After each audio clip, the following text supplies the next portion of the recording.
Good morning. While the choir makes their way up to play our prelude this morning, I wanted to share with you what this song is about. Amy's mother, Amy Vernon, is the composer of the music for this piece, and her mother, Laura Feldman, helped write the lyrics for it, and in the program notes that they provided with the piece, Amy's mother writes, "This piece is based on a sensory memory of summers spent at Rockaway Beach, New York, when she was a little girl." She continues, "I remember holding my parents' hands while running into the ocean and feeling scared and exhilarated as the waves folded over us. Once the sun faded and the sand cooled, we wandered along the shore collecting seashells." In the title of this piece, the title is Beachcombers. That word has several meanings. It could be a wanderer who lives on the seashore. It could be a long wave rolling in from the ocean to the beach.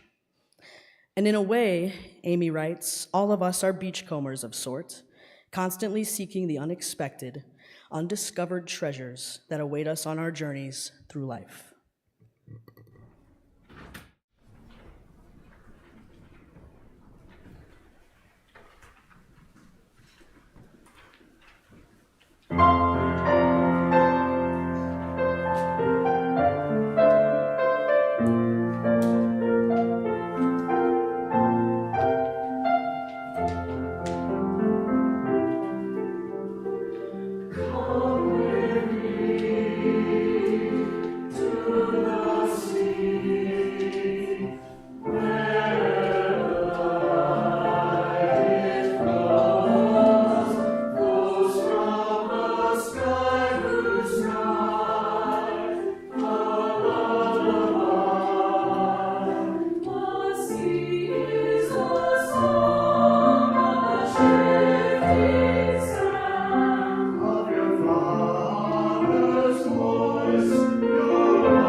Thank you all.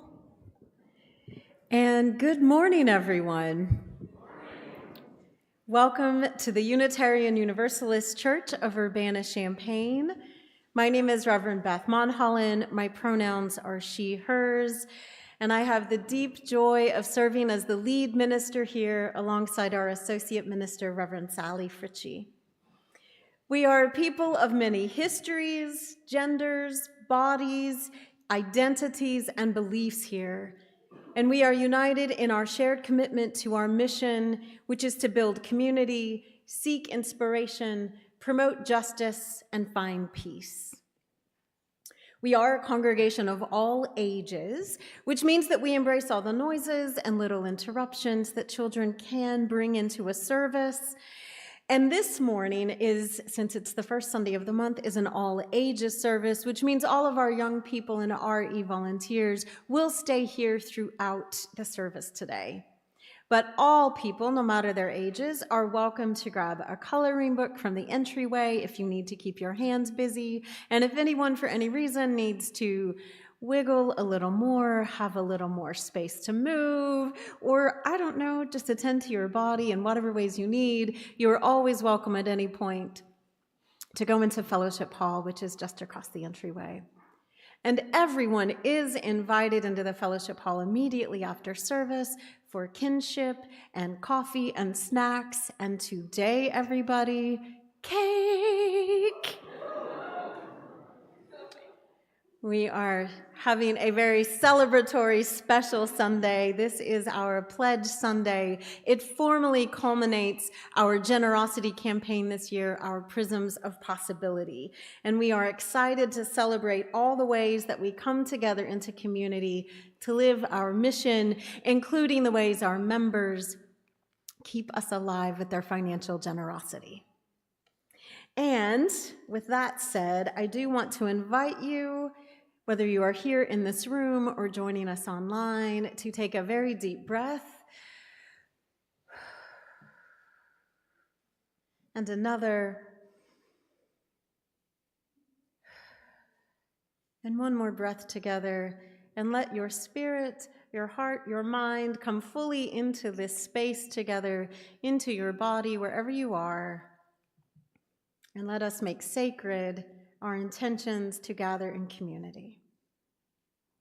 And because it is our generosity campaign, I want to once again invite the co-chairs of our generosity campaign, where are they? Mona Shannon and Janet Revelle Barrett, to lead our chalice lighting. We light our chalice each week as Unitarian Universalists across the nation do, as one symbol of our shared faith, a symbol of the spark of life that unites us all. Janet will read our chalice lighting words, and Mona will light our chalice for us.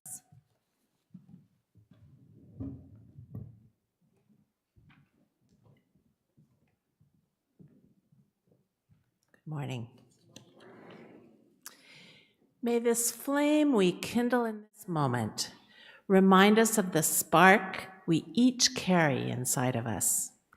May we trust that when we bring our little lights into this beloved community, those lights join to become a beacon of hope and justice and love. As poet Amanda Gorman wrote in her brilliant poem, The Hill We Climb, the new dawn blooms as we free it, for there is always light, if only we're brave enough to see it, if only we're brave enough to be it. Together this morning, let us be brave enough to be the light that nurtures new possibilities into existence.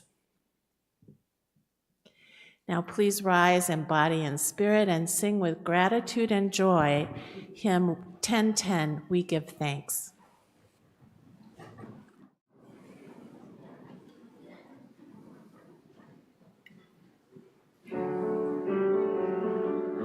Oh, we give thanks for this precious day, for all gathered here and those far away, for this time we share with love and care.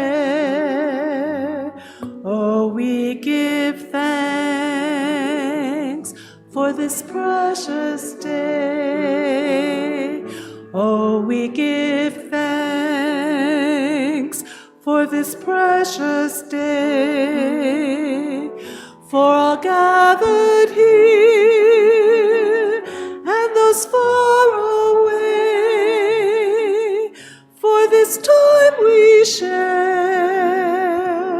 with love and care. Oh, we give thanks for this precious day.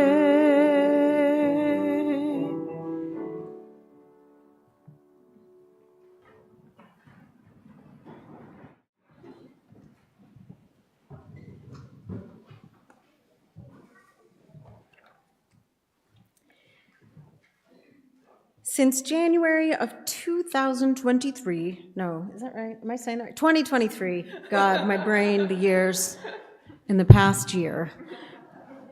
More than 40 people have chosen to officially become members of this community, enriching us with their talents, with their questions, with their very presence.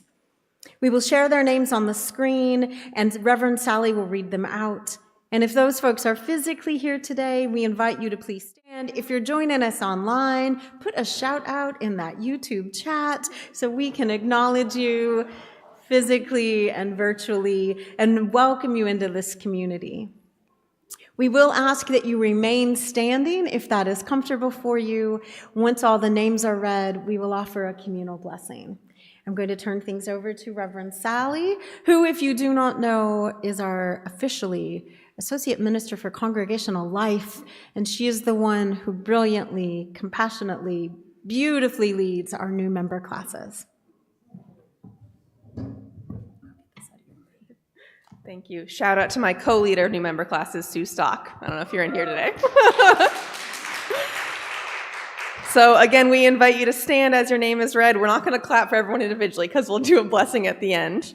But we'll start Sarah Beauchamp, Allison Bassford, Roy Bassford, Allison Bell, Christian Milan Hernandez, Erica Bellina, Alyssa Blake, Alicia Buskirk, Kate Calick, Roxana Carrion, Beth Carsley, Emma Rose Conway, Paul Oon, Charlotte Fleming, Cheryl Hughes, Bob Foote, Haley Gibbs, Katie Goslin, Willa Hartman, Robert Hartman, Shonda Hott, Maria Howerton Swide, Bonnie Jerkowski, Dan Kuglich, Dar Kuglich, Jill Moore, Danny Nutting, Ian Nutting, Beverly Ox, Joe Omoasagie, Amanda Jane Pellett, Duncan Pettengill, Tracy Pop, Bobby Ruby, Britt Shipley, Martin Stock Ward, Charles Walworth, Caitlin Walworth, Austin Warren, and Frank Warren.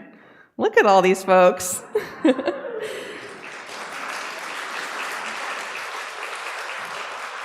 So on your orders of service, you'll find at the back of your order of service, you'll find a communal blessing. Everyone here who's already a voting member of our congregation is invited to join us in saying aloud the bolded words to welcome our newest members. That goes for everyone watching at home too. You can read along. When you're ready. We, the members of the Unitarian Universalist Congregation of Urbana-Champaign, welcome you into our community with open hearts. We offer you not just welcome, but belonging. May you find with us a place of both comfort and challenge, a place where your spirit can both rest and grow, a place where you are known and can transform more fully into who you wish to be. We promise to enter into covenant with you and to commit collectively to living our mission. And everyone who is standing to be recognized, grab your orders of service, and I invite you to read together your words of affirmation. We, the newest members of the Unitarian Universalist Congregation of Urbana-Champaign, thank you for this welcome. We thank you for creating a community that our spirits can now call home, for creating work that calls us to deeper justice and love, for creating connections that make space for our differences.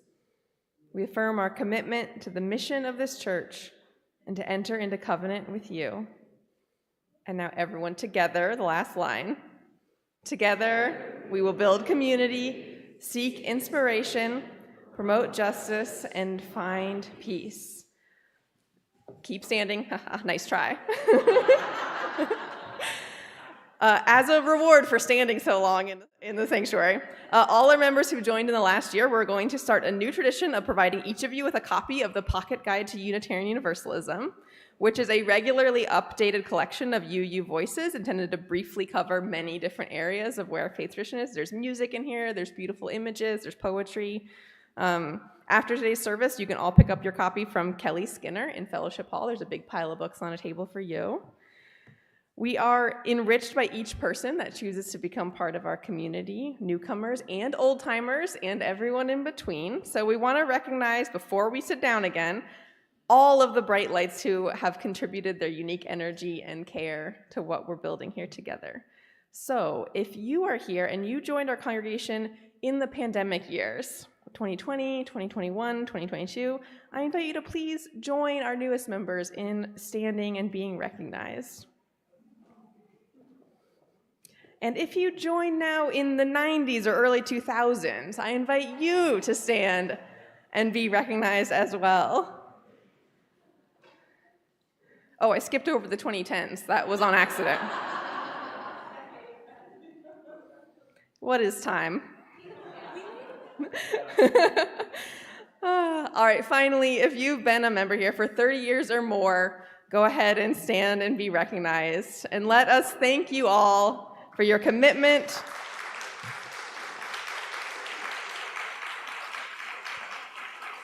for all that you've done to make this congregation what we are today, for your care and open-hearted willingness to show up.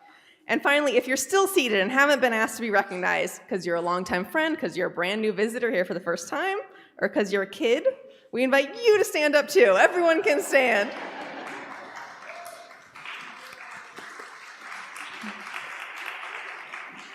Every single individual adds to the collective brilliance of what we are building here, and we are grateful that you are part of what we are doing.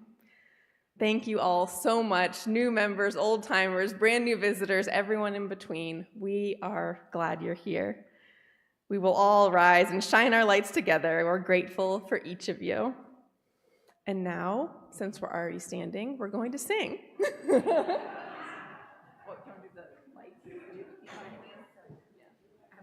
Oh, fine. Before Janet leads us, so we are going to sing the first verse of This Little Light of Mine, all of us together. So just the first verse, but all the little ones and young people, if you took one of those beautiful tea lights, now is the time during this to turn it on and hold it up really high. I know it's really bright in here, but it doesn't matter. Your light is adding to what we are making together. So I'll turn it over to Janet.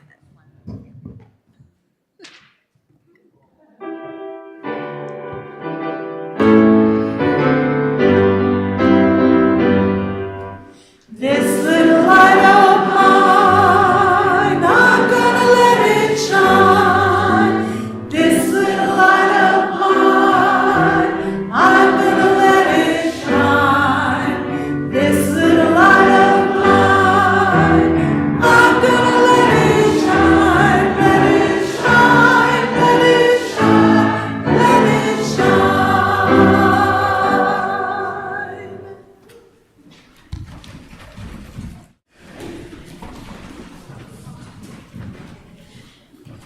Thank you for letting your lights shine. And for all my young people, you can keep those lights on. Hold them up whenever you want throughout the service. To remind us, thank you. If you can't see, there's some little ones back there with their lights. I'm also new here, for those who don't know. I'm starting month 7, everybody, and it feels great.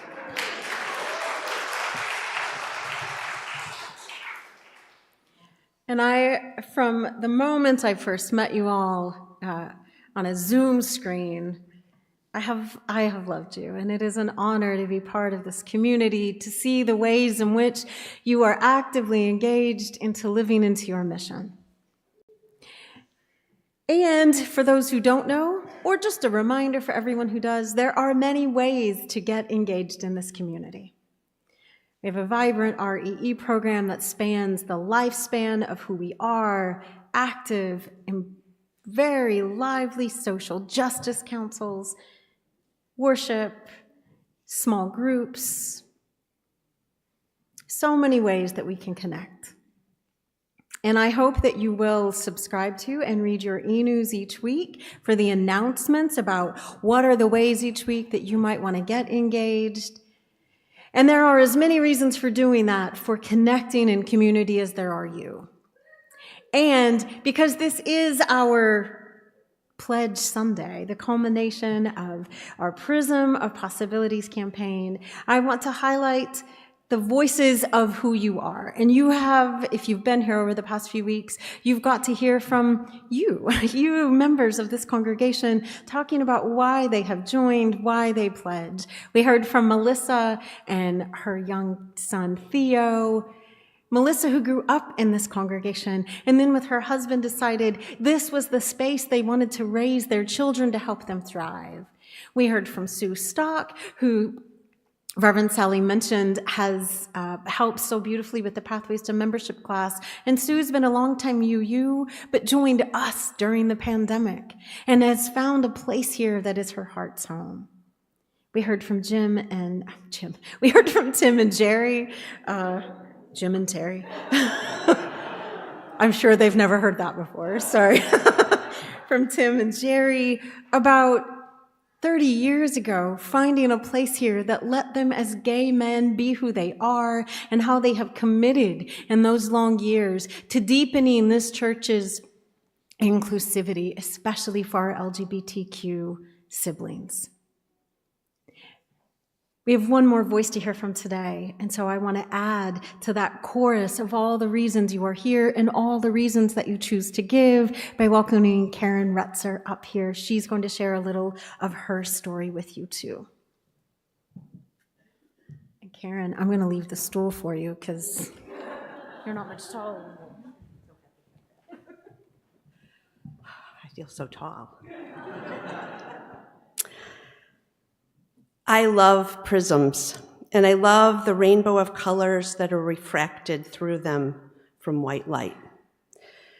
During her service a few weeks ago, Reverend Beth spoke about the prisms of possibilities that we can create when we work together. Her service made me think more about my personal experiences at this church, particularly what I have given, both through service and financial resources, and also the spectrum of what I have received. I joined this church in 1998, soon after I moved to Champaign-Urbana. I have contributed to the church in large and small ways, financially and through volunteering. My first pledge meeting, we called it canvassing back then, was with Virginia Strohecker, whom many of you will remember.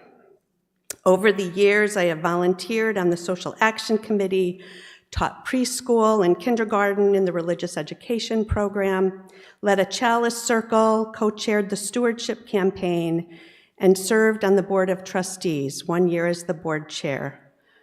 I have taken meals to people, have hosted auction events, and been an active hospitality team member. That sounds like a lot, but it spanned 25 years. If I think about the metaphor of the prism, those were the lights going into the church. What I have given, however, does not begin to match the rainbow of what I have received. A spectrum of cherished friendships, thoughtful sermons, and beautiful music. One of our ministers officiated our wedding when Mike and I got married. We received meals and caring support following a surgery of my own in 2009 and another of Mike's in 2017. The spectrum contained love and support when my mother was dying in 2012. And 7 years later, in 2019, when our family again received so much from this church when my dad died. And the love and support is reaching out to us once again. Thank you. I am so glad that this church was here when I sought it out in the 90s, in the late 90s. And I'm grateful that it was a healthy church, and I'm grateful that there was a healthy church in Kalamazoo, Michigan, to receive my parents and their 2-year-old daughter and 11-year-old son back in the 1960s, so that I could grow up in this denomination. When I was a young adult, I lived in Washington, D.C., and found a thriving church to be part of while I was there. Our church home and all that we give to it and receive from it is not just for us personally, nor is it just to help provide a liberal religious base to steady us here and now as we work for social justice within our community, though those two reasons are incredibly important. Our service and financial gifts to this church are important because they will help maintain the health of this congregation into the future when those of us here today are no longer. Our gifts today will ensure that this place is here for others in the future who are looking for a place to join together and work together with people who know the importance of religious freedom and want to work toward social justice, just as it was here for us when we all arrived. Thank you.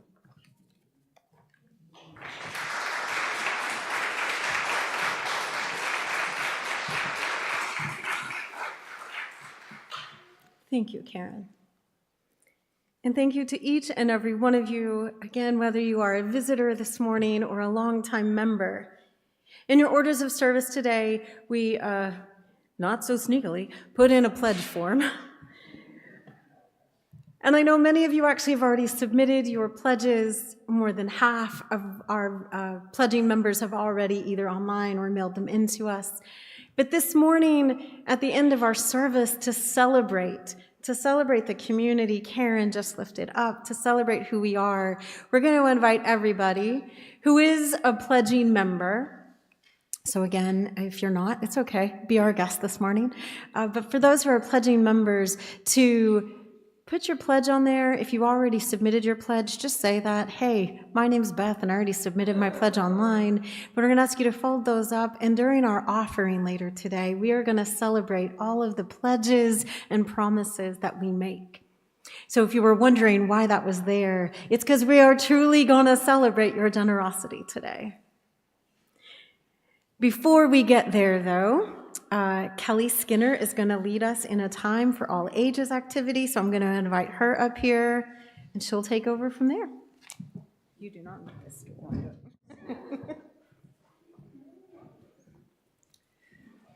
So one of the things that we've been having conversations about is that Time for All Ages isn't just about stories. It's about experiences that we can all participate in. So I'm not going to be up here telling you a story today. But this month we've been talking about light and what happens as it moves through the prism. And light is a metaphor for allowing us to see, but also to know and understand who we are, who everyone else is, and what we're all doing here. Light serves as a symbol for insight and intuition and understanding and love. So light comes to us from many different sources. So let's talk about two of them. One of them is a flashlight. This one doesn't happen to work. But if you think about what happens when you turn on a flashlight and it does work, that kind of light is narrow and it's focused. And it only lets us see one part of what's right in front of us. And when it shines in the dark, we don't have the ability to notice what else. Another source of light is a candle. Unlike flashlights, candles throw their light in all directions, and they allow us to be aware of everything that's in a bigger space all around us. But whether you have a flashlight or big beams or candles, Where does that light come from? What's it made up of? Can anybody tell me what light is made up of? A hint. Reverend Beth talked about it in her first one. What's it made up of? Energy! And so without those unseen forces of energy, whether it's a battery for the flashlight, which this one does not have, or striking a match to light the candles, without that energy, neither of those lights are going to work. And so it's the energy that brings the light. And for us in this community, that energy is love. And we gather our love, which is that powerful energy, and we store it up for when we need to power our light. We store that up through spiritual practices. And so I want to guide you through a short meditation so you can experience that energy within you and what it's like when we spread it and share it within our community. So I invite you to get comfortable if you're not already in your seat. I like to put both feet on the floor when I'm doing a meditation, but you don't have to. You can shut your eyes if you're comfortable, or just make your gaze kind of unfocused. And I want you to bring your attention inward. And let yourself settle into your chair and find the comfortable rhythm of your breathing. And let each breath get a little bit deeper, flooding your body with oxygen. And with each inhale and exhale, feel your body getting more and more relaxed. And I want you to visualize an opening at the top of your head and a beam of light that connects you with the heavens and the universe above.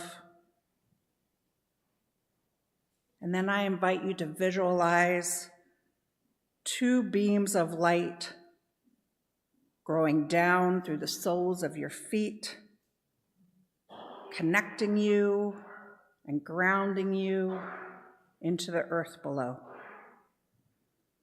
And your connection with that vertical light above and below makes you feel safe and supported, like a tree with roots and branches of light.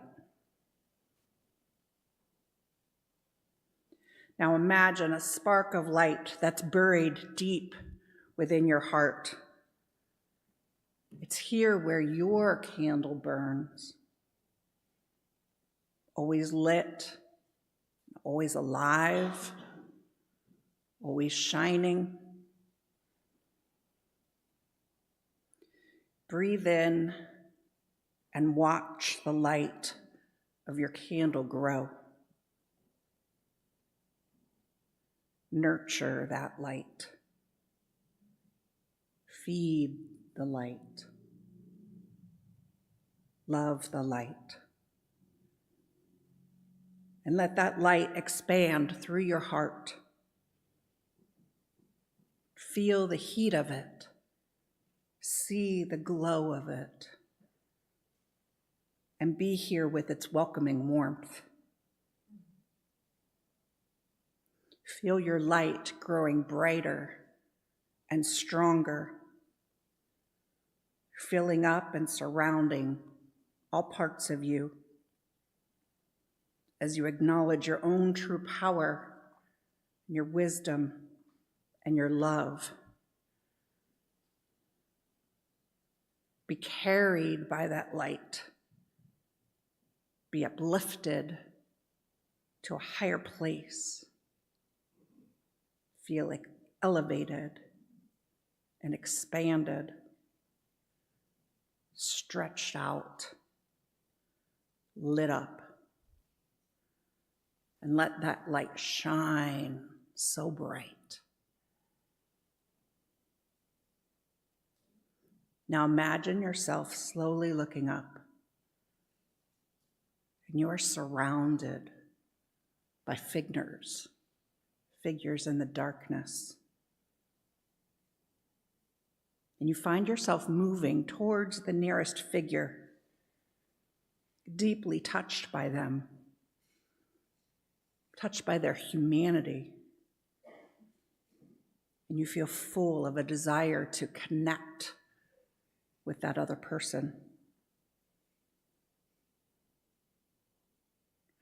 And so from a place of strength, a place of fullness, reach out and share that light with the person next to you in your imagination.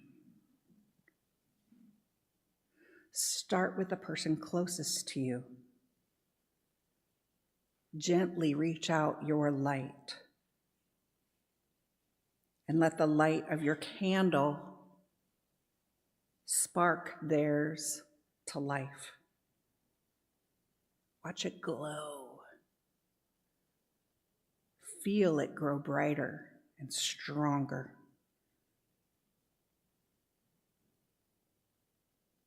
And as their light gets stronger and shines out, then they reach out to the person next to them and share their own light. And that light around you, it starts to grow and grow and grow. And it extends beyond the people who are right around you.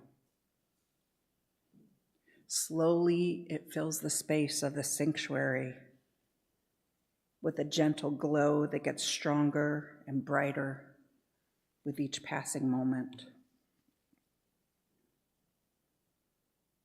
And when that space is filled to the brim with light, it leaks out. It becomes part of the collective light that uplifts the world.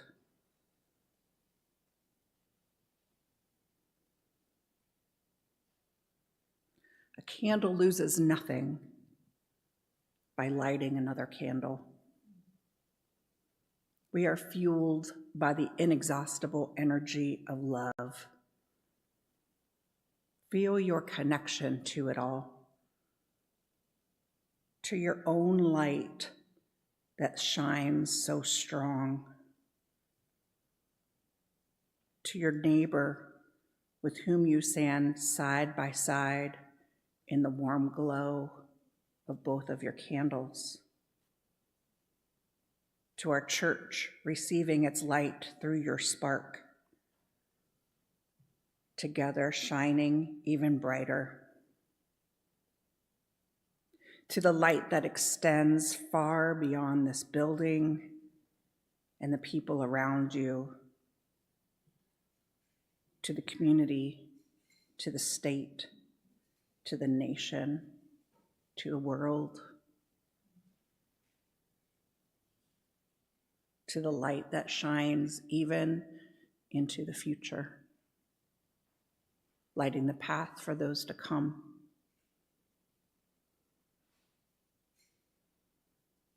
And so with a sense of gratitude and appreciation, take a deep breath.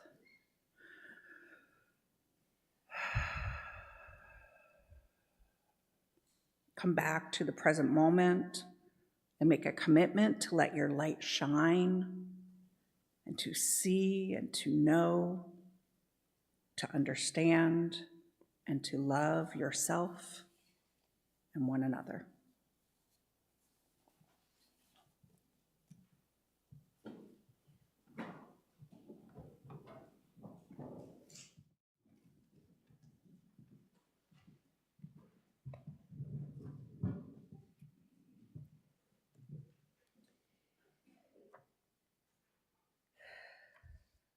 Thank you, Kelly.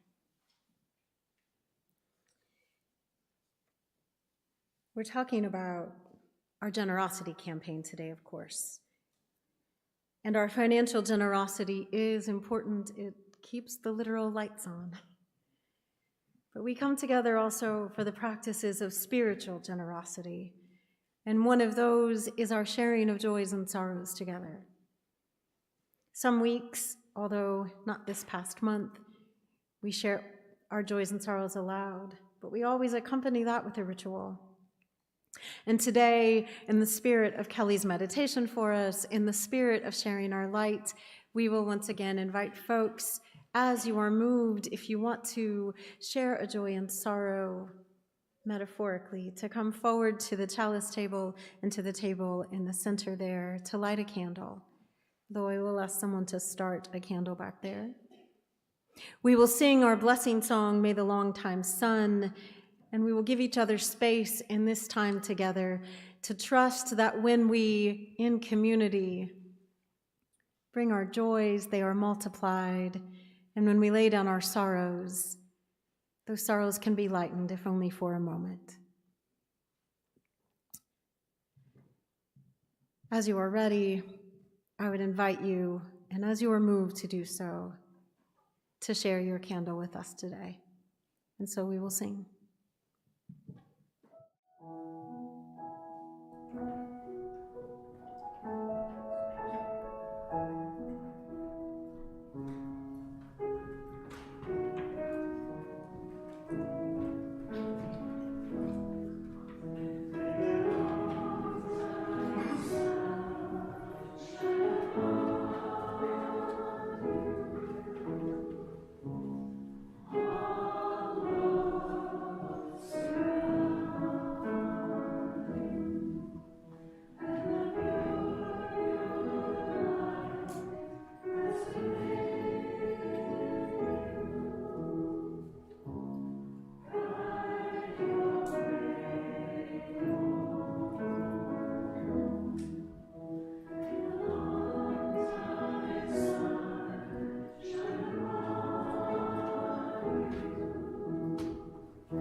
Thank you to those of you who participated in body and spirit in that ritual. Thank you to those who online and physically today submitted joys and sorrows cards.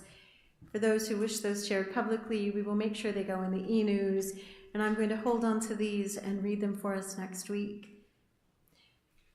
But in this moment, I would simply like to say, for all that we are carrying in our hearts, in this moment and all others, may in community we find comfort and blessing.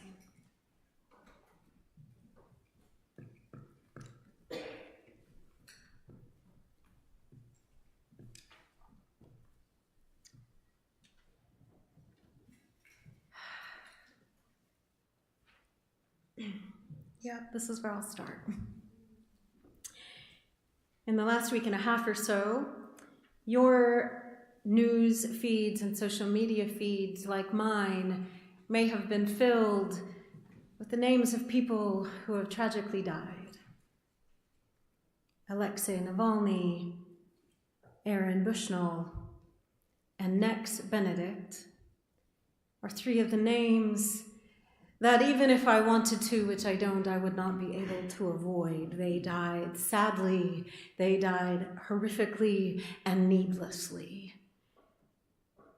And while their deaths were all very different, the root causes of them, I think, are the same. The root causes of the deaths of those three people are the unjust systems in which we all live. Laws in our country and others that silence dissent, laws that uphold the military-industrial complex, laws that target our trans and queer families, that target the bodily autonomy of each and every one of us.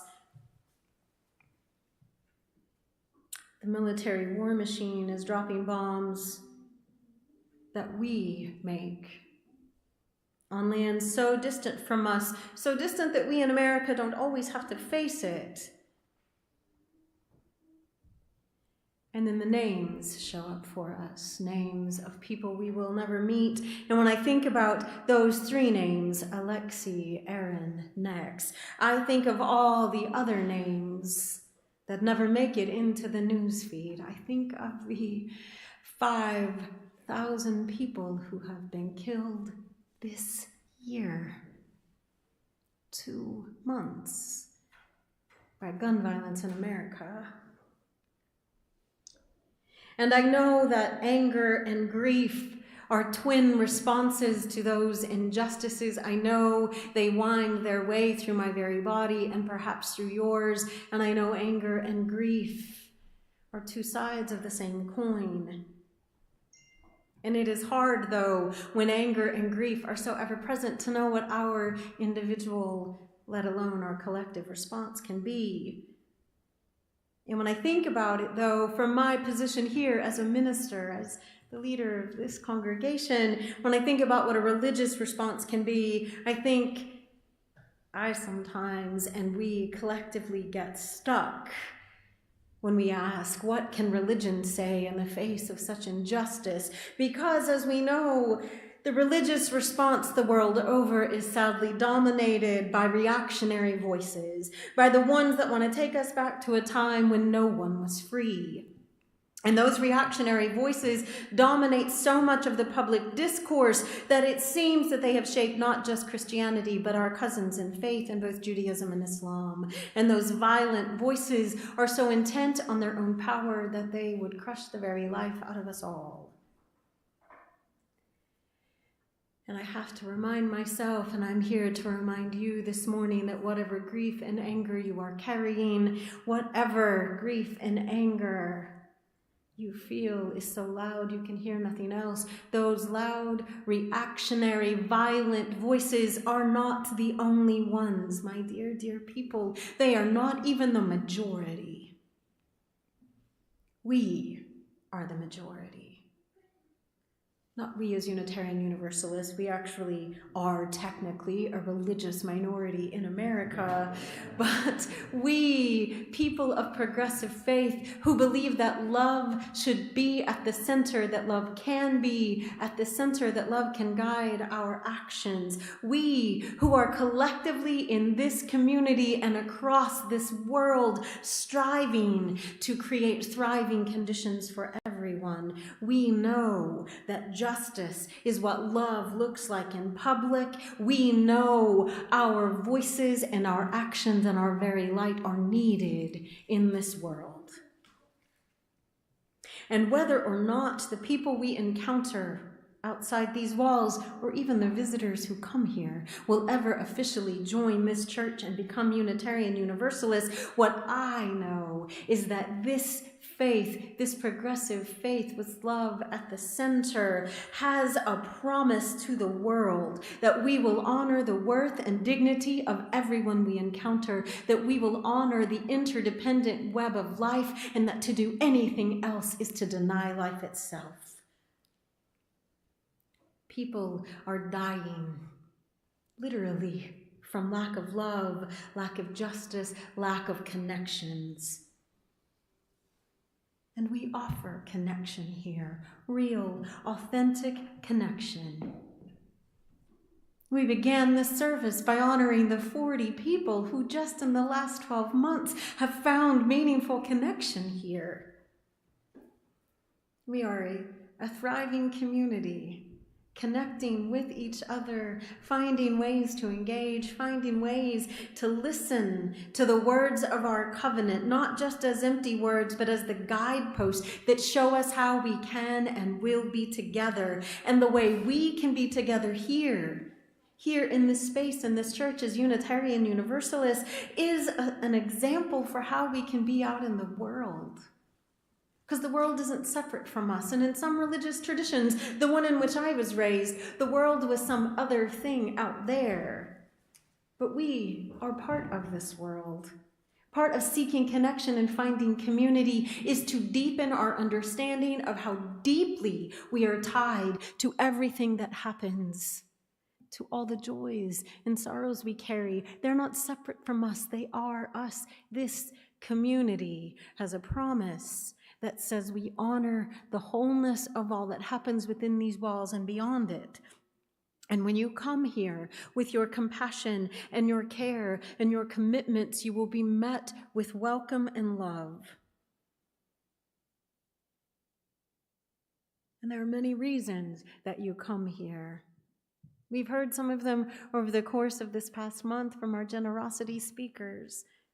And perhaps you listening to me online, you in this room, perhaps you came here as a 2-year-old because your folks told you had to, and then you were raised in this church, as Melissa was. She shared this a few weeks ago. And then you found your way back here as a kind of homecoming.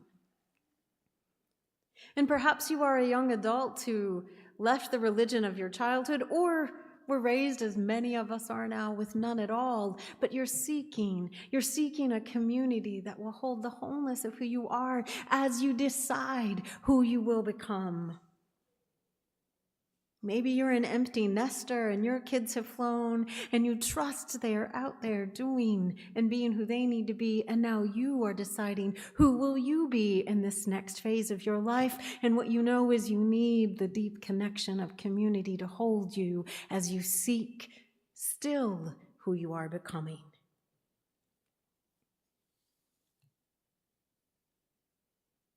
Maybe you are bringing your gifts and your talents and finding a place for them here, volunteering in REE, singing in the choir. Maybe you are weekly helping keep that little free food pantry stocked. Maybe you're showing up to committee meetings. And maybe, my dear ones, maybe you are just coming on Sunday morning because your soul is tired and it is longing for love, and you need a place to rest for a little while, to be inspired for when you go out and do your work, whatever the reasons, whatever your reasons for committing to this community. Your commitments are holy and sacred, and you are loved here. The pledges you make, the actual financial pledges are promises, as both Karen said and Kelly said, not just to the people here in this room right now, to the people joining us online right now. Your pledges are for all of the people who are yet to come. To the people who are longing and lost and wish for a place to belong, for people who feel like they are drowning in those violent voices and they are asking themselves, is there no other answer? And we are here to say yes. Our voices will be louder, our lights will be brighter. For all the people not here who need us. We make pledges for the people who aren't even born yet, but who are going to need a community like this that feeds their spirits, that says, hey, whoever you are whole and loved. Our pledge drive is a time, yes, for all of our current members to think about, what does my commitment to this community mean? To consider, as Karen did, how this community has shaped who you are and how we are collectively a voice for justice and love in the world. There is a pragmatic reason, as I already said. We come together to pay the bills, to pay the salaries of our staff, to keep our programs running, but we come together because we believe in the mission of love and light that we are collectively committing to. And so I want you to look around this room. If you're online, look at the names that are in the chat. And consider your pledge a promise to the person sitting next to you. And then I want you to imagine all the people who aren't here and how your pledge is a promise to them. And I want you to imagine all the people who will never come, and that your pledge is also a promise to them. A pledge to keep your light shining and your voice ringing with compassion and care, so that anyone who encounters us knows there is a different way to be in the world, that those deaths that daily face us will not be in vain, because we will light a fire of commitment. We will let our little lights shine. We will create possibilities that become real. Your pledge is a promise to be more whole, to be more fully and loudly the kind of people who bravely become the light. May it be so. The words of fire of commitment say, when we live with deep assurance of the flame that burns within, then our promise finds fulfillment and our future can begin. Our future begins with every pledge and every promise that you make every time you show up here in community. And so we are going to end today, as we never do, with the offering. The offering which we collect each week as, yes, a symbol of our generosity together. We are going to share our plate, as we do each week, with a community partner. March's community partner is, I forgot my order of service, somebody. It's the Midwest Access Coalition. We'll hear more about them next week. And so whatever we collect today, half goes to our church's operations, half will go directly to Midwest Access. And as a celebration of the pledges, of the promises you are making, I invite all of our members who are in the room today to fold up that pledge card, put your name on it, and say, yes, I make a promise. I make a promise to everyone who is here and everyone who is yet to come. And we'll collect all of that this morning with the love and the gratitude and the light that is shining from each of us and is brighter together. So, if we are ready, I'll invite Janet back up to lead us in fire of commitment, and our offering will be gratefully, gratefully received.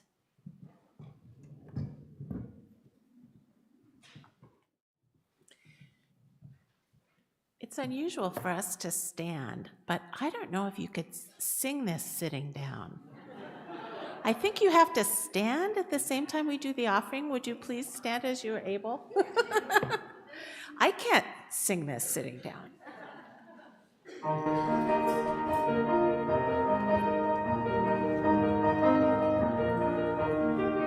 From the light of days remembered comes a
My dear people, thank you for all of the ways in which you come into community and share who you are. Thank you for all of the ways in which you are generous with your whole self.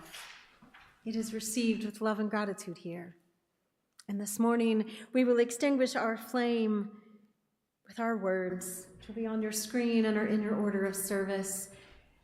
And I want you to really take them in this morning. What does it mean to keep the light inside you alive?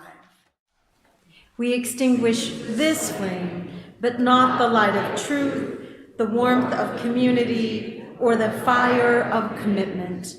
These we carry in our hearts until we are together again. May it be so.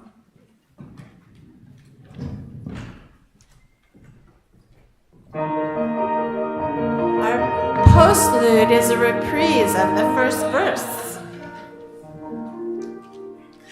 From the light of days remembered burns a beacon bright and clear, guiding hands and hearts and spirits into